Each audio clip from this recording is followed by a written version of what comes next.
Welcome to Spiritual Psychology. My name is Renee Lavallee Mckenna. I'm a therapist and shamanic healer, and I'm here with Eshwar Segobind. And we're going to talk about addiction in the path to awakening or spirituality, which we both have some experience with. Welcome. Thank you for having me. It's great to meet you. So for myself, my early life was spent trying to medicate my existential suffering, and in a lot of different ways, with alcohol and drugs and food and boys and pretty much anything I could get my hands on to get me out of myself or to medicate this idea of myself. And I was brought into recovery by another person. Actually, wasn't my idea. They had been watching me and they said, I think you're fucked up. We better do something about this. And so, and that was on November 4th of 1987. And it was my first of many spiritual experiences, and set me on a path of kind of being a low-level criminal and addict, and really thinking I should probably become a sex worker, excuse me, because that was the only thing I was good at, into a completely different path that's been a long and windy road that eventually ended me up in a place of passing on to others what's been passed on to me. So I'd be curious to hear about what happened for Eshwar. Well, mine started back in 2017. So this went pretty quickly, considering well, I'll let the story kind of go how it goes. So I never really had like a self-medicating type of thing. At least I didn't know that's what I was doing at the time. I was always about work, being successful, making money. And as I became more and more successful, I started to drink more and more. So throughout my life, I just had a normal kind of childhood growing up, and then started experimenting with, I think, weed around 18. And then I really started drinking around 17, 18, around that time as well. As I got a little older, got into life, working and all of that stuff, I started to make some money. So I started hanging out with my friends. As I got a little older, in my late 20s, that's when things really started to go downhill with drinking, because I found myself not so much being like the happy drunk, but it became more and more violent, even with the people I was drinking. Um, and then towards the end of that, I had found myself, I had built like this little shop that I stored all my equipment in and materials. I'm an electrician. And that shop ended up being a place that I could just go to and drink where nobody could bother me. So it wasn't about the bars anymore. It wasn't at home. That's where I was at. And naturally, that chaos kind of permeated my personal life too, with my wife and my kids at the time. I had two young girls. One was 9, the other one was 2 at the time. Well, she was 9 months old, and the other one was 2 at the time. And what kind of sparred the recovery thing was, I came home one night and it was just chaos in the house. And I think my wife looked at me and she said, I never thought that you could be this way around our kids. And she was like, after last night, there was no doubt in my mind. And she said, you need to go and get help. So it wasn't like I decided to go get help. So that the next day when all of that stuff happened, I reached out to a treatment facility and they said, yeah, we have a bed, you can come right now. And I told them, no, I need to come on Monday. And I had a project that I was on that I needed to get wrapped up for work. And they're like, oh, you know, you're full of crap. We hear this stuff all the time, people who want to come, and then we tell them yes and they say no. I was like, no, I have a project I really need to wrap up, and then I'll be there. Which was the truth. And I wrapped up my project. Even after I wrapped up the project, it didn't stop me from going out and drinking that night. And then coming home, getting in an argument with the wife. Actually, she wasn't home. I think we were arguing on the phone. And I think my conversation with her was, I'll show you, I'll go right now to this place and it's all your fault. And I called an Uber and I took an Uber from Philadelphia all the way to Lancaster County. It was a $172 Uber ride to get to the treatment facility. But that's how I got there. When I was there, I mean, I was pretty lit up. So go through their detox process. Something just kind of stilled out, and it was like, you're here, you might as well see what this is about. So the project that I had wrapped up had netted me enough funds that it kind of took care of the bills for a few months. So it allowed me to kind of focus when I was there just on whatever it is that they were going to offer, because I didn't know what any of that stuff was about. And there were a couple of events that happened in there that were the most impactful when it comes to this awakening thing. And the first one, when we were in there, was that stillness that I'm here. So let's see what this is about. You know, they had some processes that we followed in there with therapies, and it was a 30-day program. I think I was there for about 17 days total. So the things that came through was I got disconnected from everything. So there was no phones, there were no emails, there was nothing with work. It was just solely focusing on me while I was there. And when I was in that place, the only thing I really knew of spirituality was the Om symbol. And there was this gazebo that we used to go outside to smoke. And inside the gazebo, there was this pot where you put all the cigarette butts out in, and it had sand. So I used to take the sand, I used to draw an Om with the crescent and the eye on top, the crescent and the dot. And that kind of drew my attention, and everything just kind of stilled out while I was in that place. And that's all I was doing, which is, well, everything is so still. I don't have anything to really do with work, so I had nothing to worry about with that stuff. So the therapy processes really started to take hold, particularly resentments, because one of my biggest things was anger. And there was a therapist in there, anger management therapist, and the thing that came to me was, it was the resentments themselves. This was the process. I was placing an expectation on someone. They didn't live up to that expectation that I was placing on them.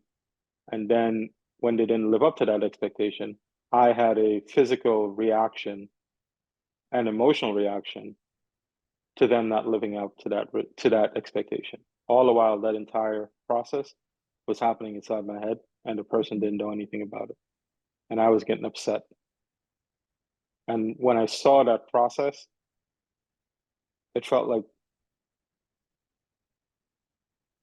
the entire planet just lifted off my shoulders, because I realized that I was the one that was causing my own resentments. And when I saw that, it was like I didn't need to do that anymore. And immediately that whole process just kind of, this letting go just kind of happened.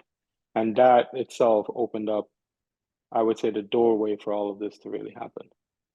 And you know, there's a lot of experiences that kind of went on with this as it progressed. But this all happened, I think I went in January of 2017, and you know, I left the recovery house in August of 2017, and that's when the majority of these shifts kind of occurred. The most prominent out of all of them was when I came back home, and at this time I was looking and searching, and I was doing some reading, and I'd gotten a little frustrated with the process itself, spirituality and all of that, because most of the stuff was exhausted. So I couldn't come up with, I saw it, all of this led to introspection. So looking at self and who I took myself to be. So while going through the 12-step program, taking inventory really puts together all of the ideas and concepts that I had of me as an individual, or whatever I was taking myself to be. And doing that, I started to see, because it says, having had these defects of character, we asked for them to be removed. But before I asked for them to be removed, it was, who's this character? And what are all these defects? And isn't a character a made-up thing? I was like, so why do I want to improve the character? Why not just uproot the entire thing itself? And that's where it led me to the complete dissolution of self, to dissolve it, to uproot it. And that's when, in Buddhism and all of that stuff, they talk about no self, and we getting into all of that. So it was more experiential with this. So I couldn't create one outside of me with ideas and concepts. I saw through, the superficial part of it. So I started to go within myself. So I was just laying down in the bed one day. I was like, you know what? I don't know what the Buddha is saying. I don't know what these people are talking about with awakening and all of that stuff. All I know, and all I could ever know, is me. I'm here. These are my senses. This is what I have. So what am I? What's all of this? So I don't accept thoughts as an answer, or anything thoughts could come up with that's going to give me an answer that I'm going to accept as myself, because it just can't. That's another conception.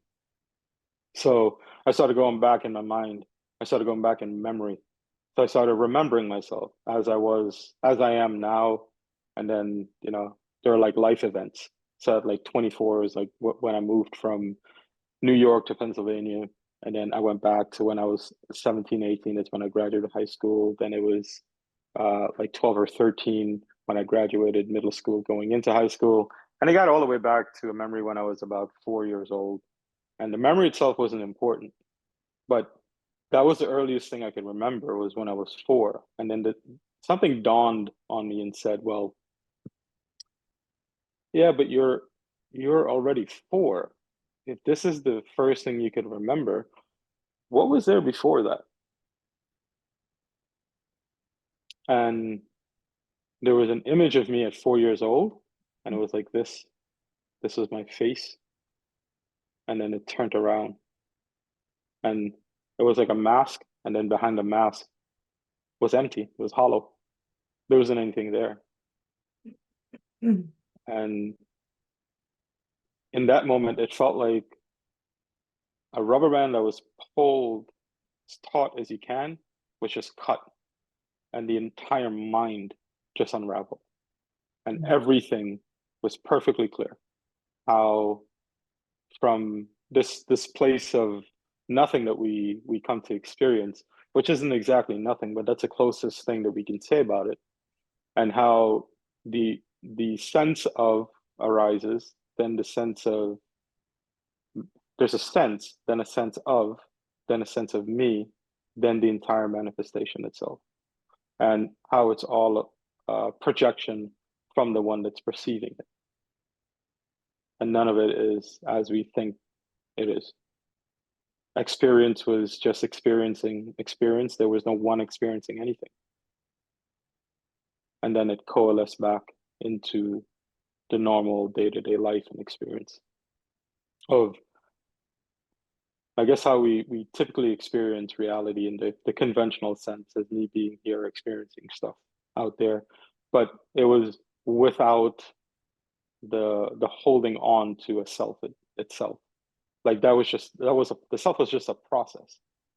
And I'd given it so much attention that it seemed like it was my entire mode of experience instead of just being a part of a process.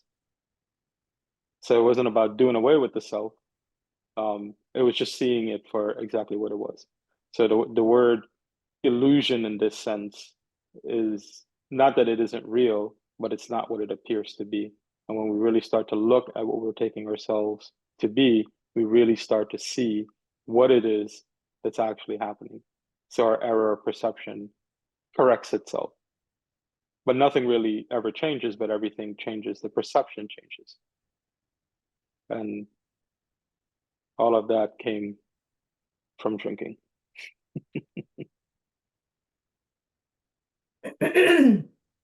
So I've been on a slow educational variety of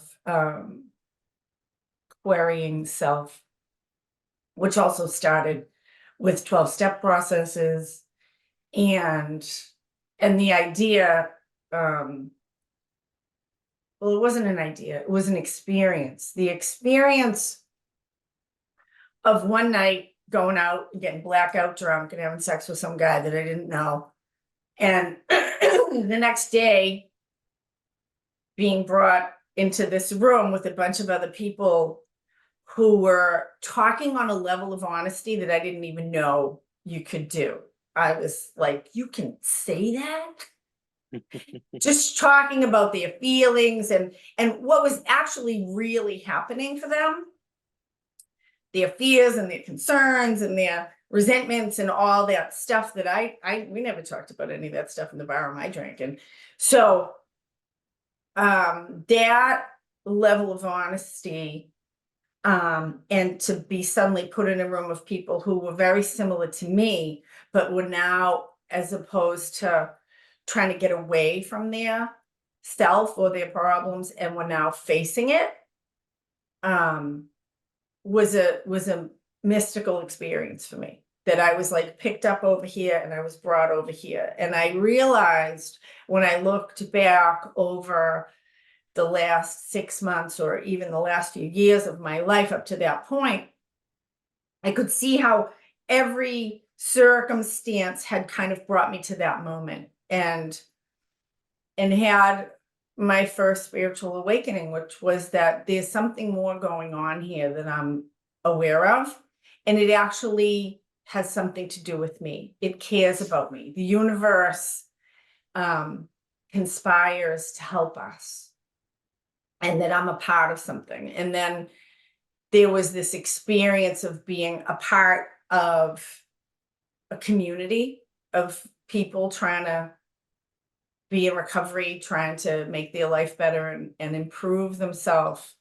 And over time, it's been just continual expansions of that, with a lot of contractions in between, expansions and contractions, for me, of being willing to surrender how I think things are, to let go of these ideas of who I think I am, and to allow that to expand into and align with what I would call like source or divine will. And so there's been a lot of like my ego's not my amigo, and a lot of letting go again of these stories that I have about the past, ways that I actually fueled myself with fear and resentment, and drama. And to start to turn, I mean, in 12-step language, they talk about higher power. And I've been focused a lot on lower power. And so, and I think that cycle of like trading out lower power for higher power, trading out the false for the true, has been just this ongoing experience for me. And been exposed to many, many teachers over the years, been very deeply engaged in many spiritual traditions. And most recently, there was a moment listening to Dr. David Hawkins, and he talked about that the cosmos is a singular event. And that really made sense to me. That the way that I've come to see it is that we're all like cells in a great body. And you can't take a cell. I mean, you can take a cell out of the body, but then it's just a lump of plasma or whatever it is, cellulose. So as part of this living, that we're all part of this living system, but as a cell on the big toe, I can't actually know what the larger system is doing. I can only know what my little perspective and my little part is in it. So that's kind of what's happened, and it continues expanding and dissolving, I suppose, for myself. But it's been a much longer road. I think when it comes to this, as many different people as there are on this planet or in the cosmos itself, that's how many different ways there are to come to this. Because everything is colored by its own experience. Mm-hmm. So no two ever experiences the same thing. And I think everybody is right exactly where they're at. Mm-hmm. You know, so it's like, yeah, man. That sounds awesome. Mm-hmm. How was it to return back to family life with the children and the wife, and in this new perspective or no perspective? It took some adjusting initially for me, because one of the modes of experience was when we're not dragging this conceptual framework around that we have of past and future, mm-hmm. that there is only what's happening right now is the only thing that ever was. So this was like, this wasn't just a mere intellectual understanding anymore, that there wasn't anything in the past that could ever create what's going on now. It's only from this position right here, right now, that a past could ever be created. And it's only from here right now that you could ever project a future, but both of them are conception. So the only thing that's ever really happening is what's going on right now. And this is the unfolding itself. And even that isn't really as it is when I started to get to deeper understanding. So for me, coming back home, it was like most of the engagement in life with my wife always involved a self, the protection of that self, and the way that ideas and stuff was being related between us. And for example, like if I travel for work, so when I'm out for work, I wasn't, in my mind, didn't carry wife and children inside my mind at that time. I went to work, did what I had to do, and I come home, and whatever's there is there. So I wasn't really thinking of them as I was moving about my day-to-day life, because, you know, it was more conceptual stuff. It didn't mean that I felt any different about them, but that's where the conflict started to arise. So I think one of the things that I said to my wife, or probably should not have said this, was that, you know, when I'm not around, you don't exist. Like if you're not within my present experience, then you don't exist to me. And that was the actual experience, but probably not that's not the maturing of the insight and the way that we relate to our conventional world and our life, because that can create conflict. So it wasn't that it was an issue with her or an issue with me. It was the maturing of the insights and the way that they came needed to occur. So that was one of the first things that started to happen. Just because these experiences happen and my entire perception shifted and changed doesn't mean that the way people are perceiving is incorrect. It just means everybody's right from the position that they're at. So, and it's not for me to say or judge in any kind of way. So I started to mature my insights by seeing that, because this is one of the things. Everything here is interpenetrated.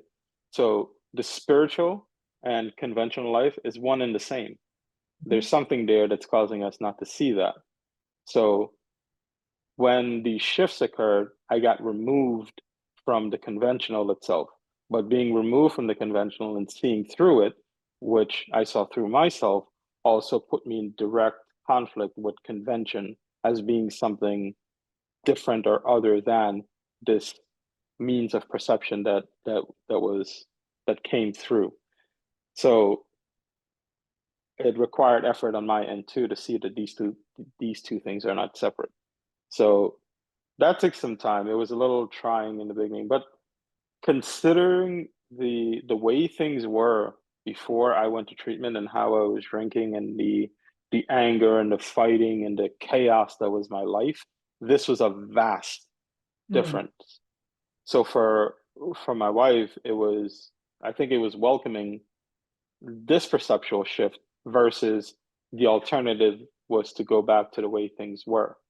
And it started to change everything, because the way that I interacted with the kids, it was just in a more wholesome way. With her, things started to change. And then she got into wanting to sit and meditate and I guess try to understand some of the stuff that was going on with me. And I said, you can only come to this through you. I can't do anything for you. So she started her own kind of journey and had her own shifts in her own way. She came in more energetic and that's the whole thing. Like, I feel once it started with me, it just kind of permeated outwards, not by anything I was doing, but just because the shift started to occur within me. So like all the patterns that we had as children, we were taught by our parents to be a certain kind of way because they were taught by their parents to be a certain kind of way without never really investigating what all of that really is. And those have subtle expectations that, parents have of children. And for us, it gave us the opportunity to allow them to be more free while parenting in a way for safety. Like, yeah, you can tell them not to touch the stove because they'll probably burn their hand, and that's probably a good thing to do.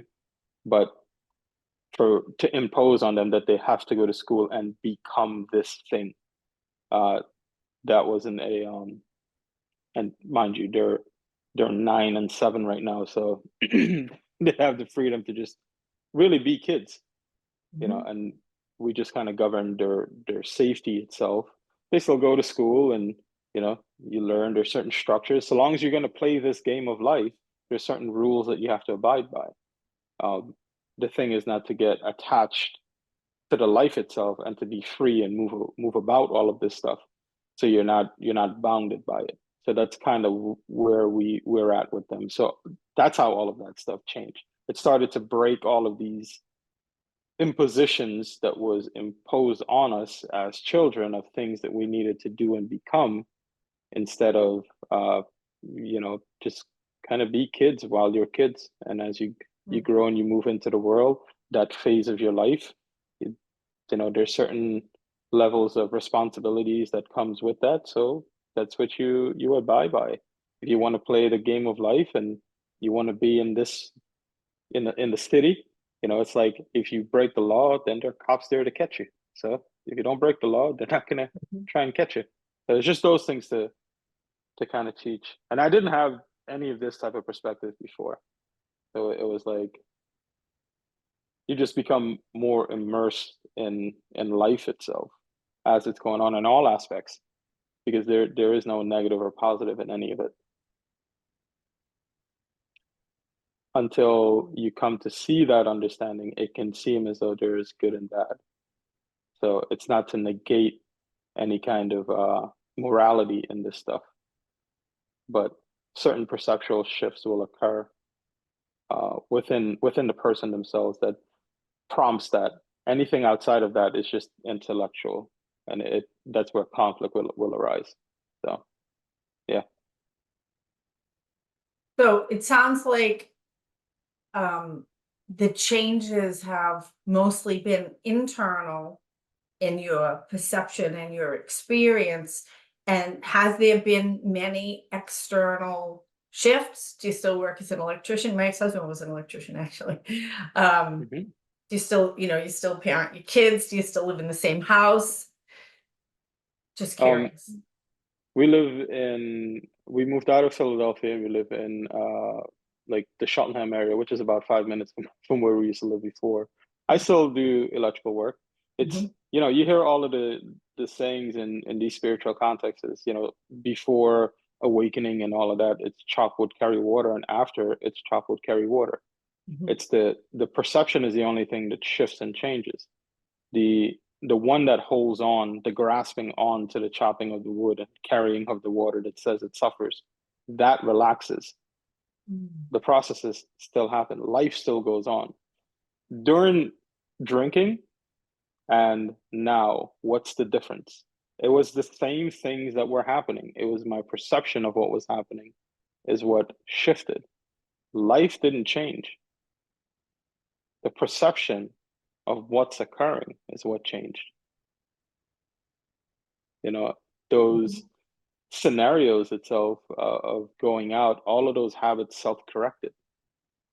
You know, for what purpose? I have no idea. I couldn't tell you why, but that's just what happened. So it's like the world didn't need changing. It was the thing that said the world needed changing, just needed to be seen for what it is, Mm. and that was it. I love that perspective. Um, yeah, I definitely have come to believe that there's no design flaw here. I personally think this is a consciousness generating machine that we're in, with a pleasure pain continuum that kind of compasses us toward our own growth and evolution. Um, I mean, it's interesting to me, the um, the jump into a place of awakening. And is it almost seems beyond this place in a way. It seems to me like there are, because the universe is playing and dancing in infinitely creative and generative ways, having an experience of itself through us and through all of creation. And I don't think this is the only plane of existence that there is. I don't know if that has any bearing on your perception. Um, is there future evolutions to happen from this place, or is this it? I don't know that anybody can say, because anything that we could come up with conceptual is made up. And from what I see now is, if we look at this physiologically and from a scientific perspective, it takes, and this will go into three different levels. It takes time for, from what we understand, for light to travel into your eyes through the cones back to the retina, converted to electrical signals into your brain, and then it spits this image out. So it doesn't matter if it took a fraction of a second or 1 second or a millisecond, it took time. So the world that you're experiencing right now is of your own projection. So it already happened. So the way that you experience yourself already happened. Where is there, Mhm. you know what I mean? So it's like Yeah, you're inside your own projection. even So though it's a nothing, millisecond. Yeah. right? So that's one way to look at it, through time bound. But really, if this entire thing is your projection, it's made up of anything that you could take of to be you. So where is the division and separation that we're experiencing? So it's an error in the perception of what's occurring by not being able to see it correctly, because we were so conditioned for so long of seeing subject and object, me and something else over there that isn't. Even though this entire thing is made up within yourself. So why don't we see that? So that sense of, well, the way it's designed, it's very hard to see it because there is this idea of the cup and Eshwar and Renee, and we have containers called bodies, and it is, I think, that sense of separation. I mean, it's the very first story in the Bible is about being separated from oneness, right? I mean, they blame somebody for that, but that's a whole different story. That experience of separation, I think, is the root of all human suffering. Well, the idea of a self that is separate from everything here is the delusion itself.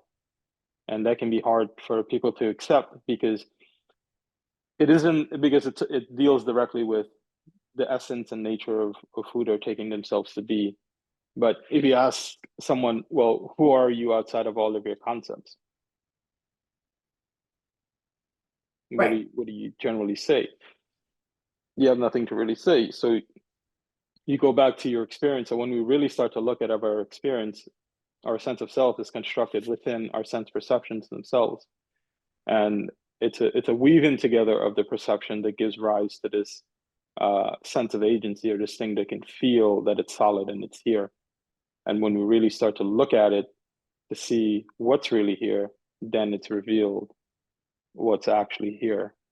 And that's something that can't be talked about. It's experience. So it's for me, it's not necessarily oneness.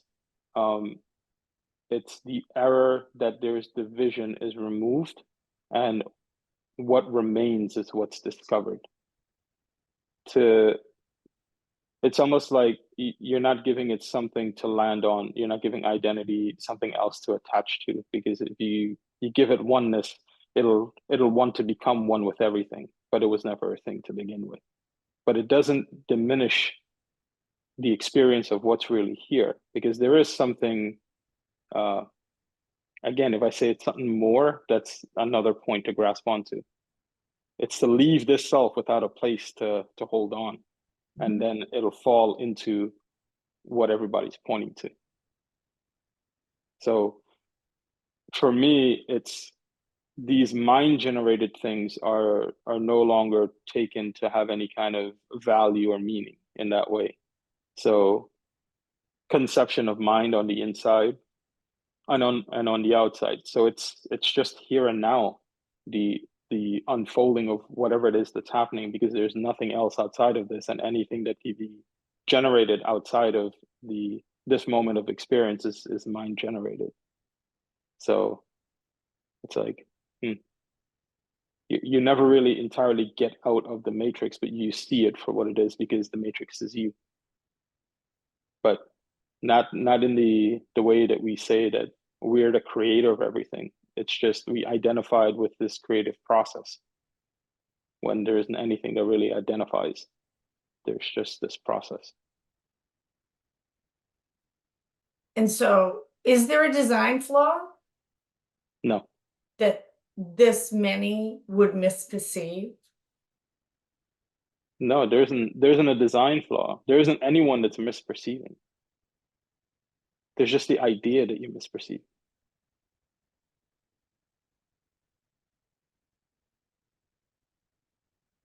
That doesn't make sense. Right. What's the difference between an idea and a perception?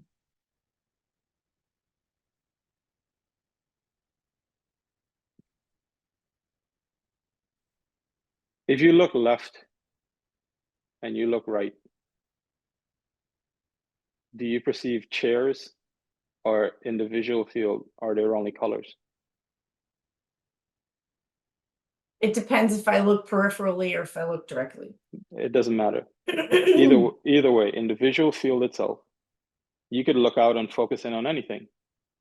Or not focus and just see colors. Right. You can look in and look at a table. The concept of table, this thing that appears as a table, what's being taken as a table in your visual field is only colors. But you know what's interesting? Would you accept that? So although I am a highly visual person, on this, when we talk about things in this way, it's very experiential for me. And I can feel the table and I can see the table. Everything for me has life force in it here. And being able to, it's interesting because I just was kind of brought to Manhattan about 18 months ago. After a long, interesting series of events. And I've never been in an entirely man-made place, although I do live near tremendous nature between Central Park. I wanted to say Golden Gate Park because I was in San Francisco first, between Central Park and Riverside Park. Mhm. And so I'm a student of nature. Most of spirituality comes to me experientially through nature, breathing the air in and out every moment, held to the earth with gravity. And the idea that all things are consciousness, forming itself in different forms, is probably the most connected that I feel, when I can feel that, and have played with this. Actually, there's a guy, Fred Dodson, who I've done a little bit of work with, and he suggests that we play with perception and actually sense or feel or imagine perceiving through different lenses. Like, what's it like to be the table and to perceive from the table, or to be a tree, or to be the dog, or to be another person. And I was doing it yesterday on the subway, actually, imagining different people's perspectives, which has been really, it's fun. And it also really loosens up my own perspective in this plane, that everything here has a perspective of experience, although some of it, like the tables experience, is a much lower resonance than mine, particularly natural items. I tend to feel them. Like, I love to sit on rocks or touch the water or sit with a tree and feel their life energy and the interaction, the relationality. Because there is a relationality happening here that's part of the movement. I don't know if that makes any sense, or what you think about that. Well, you ask, how come we misperceive, right? Nobody's denying that everything here isn't consciousness or awareness or this thing that can't be spoken about or described. But when we give processes on how to remove the misperception, we have all of these things that we jump into. So at the very fundamental level, the way we perceive there's through our five senses, including the sixth, which is thought, which weaves the sense perceptions together, and it gives rise to agency, rise to this thing that's separate here, experiencing. But when I said, look at the table, you said you can look at the table, feel the table, touch the table. Those are all sense perceptions being woven together. And it happens so quickly that we don't take the time to really see how our perception forms what we're experiencing as being a table. It's not discounting any part of the experience, but if you really want to see what's there, that's what it takes, is to remove the error in the perception itself by seeing what's actually happening, by not unifying the visual field with your tactile sensations and your idea of table. All of those are things that are occurring, but they're not occurring in the way that we think that they are. So the thing that has been helpful, I would approach it from a slightly different perspective, which is a more Buddhist perspective. And I had the great opportunity to spend some weeks with the Zen Buddhist monk Thich Nhat Hanh years ago, and he talked a lot about looking deeply at everything, and how everything inter is, or the state of interbeing. And so for me, actually, for money was the table. So this is a wooden table that I happened to find on the sidewalk outside my house because the universe is very generous to me. And so, and if I look deeply at this table, there's nails in it that were put there by other humans, and it's made of wood that was from a tree somewhere, or maybe different trees somewhere. And then if I continue to look more deeply at those things, like the tree is actually constructed of air and earth and sun and water. And the same with the nails were made of metal, which was eventually, at an atomic level. All these things are in cycle that, and then going forward, because I'm still in the time continuum, this table will dissolve and compost itself back into the earth at some point, although other people may get to use it when I leave it on the sidewalk, when I leave Manhattan. And so for me, that disillusion of form, or the impermanence, I guess, is the Buddhist term that has made the most sense to me. The impermanence of all things and the perpetual cycle, the infinite unfolding of and reforming, that things form and then they dissolve and then they reform in a different, and never to be repeated again. Makes a lot of sense to me. The conceptual piece has always been challenging, of, I guess we would call it non-duality. Because of the life force piece that I feel, and it's not any of the six senses that you talked about, it's more of the non-physical sense of, like, love when we connect with other people. Like, that's not really, I mean, it is a sensory system, absolutely, that's in all of us, but we don't really address it in our culture Sure. as a So, sensory system. yeah, listen, there's the fabric of existence itself is this thing that this unconditioned love can't be described in the way that we generally use terms to describe things. But that's not what I'm saying at all.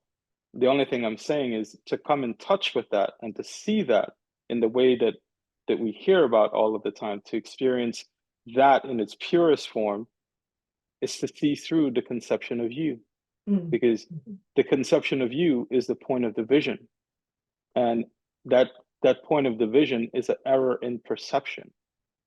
It's not discounting anything here. The fabric that links the molecules together is this energy of love that just cannot be expressed. It's a felt, experiential thing. But so long as you feel yourself separate from it, you feel conditioned.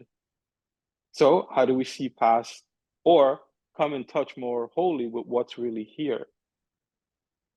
It's to be able to let go of the perception that there's difference here, there's separation here. And that only happens through the perception of the individual. Right. So all of that is perfect as it is, but to be able to really see it and experience it is to give up the point of perception. How do we do that? That's one way how it's done. That's one way how it's done. Yeah, luckily there's a lot of paths up the mountain. Oh, well, yeah. It's that thing. It's like, when you get up there is you realize that there was no mountain for you to ever climb, but it required you to climb this false mountain to realize that. And, people climb it with help. People climb it with a rope. People climb it with a drink. People climb it with whatever vices they climb. But eventually it pauses them to look and really consider, oh, what's here? Some people, it happens suddenly, you know what I mean? They're able to just, like, some people, it takes every drink to get there. It is what it is. It's not, I don't know what it is about that, but I can only speak from my experience, and I don't wish to change a single bit of it, because it was the thing that led to the disillusion of me, and this thing that thought that it suffered in this world so greatly. you know, and just having that hold, that grasp on that mode of experience caused so much trauma all around, pain all around. And it was only when it was let go of that, you know, everything just kind of balanced itself out. So the thing that wanted to free itself was also the same thing that was causing its own misery. It was me. You know, drink a alcoholic drink was never ever the problem. How could it be? A substance on the table, how could that be a problem? The problem was me. That was the solution. And when I was resolved, that was all that was required. Then this entire thing opened up. So for me, that's the way it came. I'm a very mechanical person when it comes to work. So it's like when I see how things work, then the understanding. So there's a difference between their experiential shifts that happen, then their maturing of insights, and as they relate to conventional life. So there's this balance of everything. So nothing is denied. It's a full inclusivity of everything here, conventional, work life, spiritual, it's all the same thing. But it's to be balanced. It's not to hold a viewpoint as one to be this surefire thing that's going to get me there, or this is the only way, or this is right and everything else is wrong. It's not that. For me, it's just, you know, there's a beauty in the human experience in itself, to be able to form the experience of division, and the experience of division can dissolve back itself, and what can be experienced or what's discovered, it's what's here. There's a beauty in that too. How does that process occur? You know, you just have gratitude for the ability that it happened, you know, and you can be grateful for it. That's how it is with me. So it's like, you know, I don't try to be more than human. It's like all this stuff happens, and you know, you continue on. Kid still needs to be raised, and still got to go to work and do what you got to do. And you know, even though you have the insights and understanding, don't be a dick. You hear that all the time. So yeah, man, it's wonderful. And then we get to have conversations like this, like people like I've never heard or spoken. You're in New York, I'm here in Pennsylvania. I'm speaking to people all over the place, and it's like that's how it like comes together now. It's like I don't want to say it's beyond your wildest dreams, because nothing you can conceive of can create something so simple, because it's already here. We just overlook it because we think it's something else. But that's okay. It's almost like we need to think that it's something else to create this idea to go and chase. And when we exhaust that idea, then we're like, and when we give up, then we see. And that's how it was for me. It was like exhausting the idea of what I thought it was, and the simplicity of what remains here is what was discovered. I was like, okay. I was like, I can accept that. There's nothing I can do or think of that's gonna create this thing. And when I give all of that up, that's when it just kind of lends itself to you, because you efforted yourself. I'm like, okay. And it's required. In my case, anyways. That's how it was. You know, it was required for me to get up to go look, to realize that I didn't need to get up to go look. Full circle. Yeah. Eshwar, lovely to meet you. Lovely to talk with you. And any final words for people who might be watching? You are exactly where you need to be. Where you're at is perfect and correct for you. Nobody else. That's it. And I would say, you are loved and you are safe, even unto death. Yes. Blessings. Thank you so much. It's been lovely. And Enjoy. blessings on all you do in the world. Same to you. Thank you. All right. Take care. Bye now.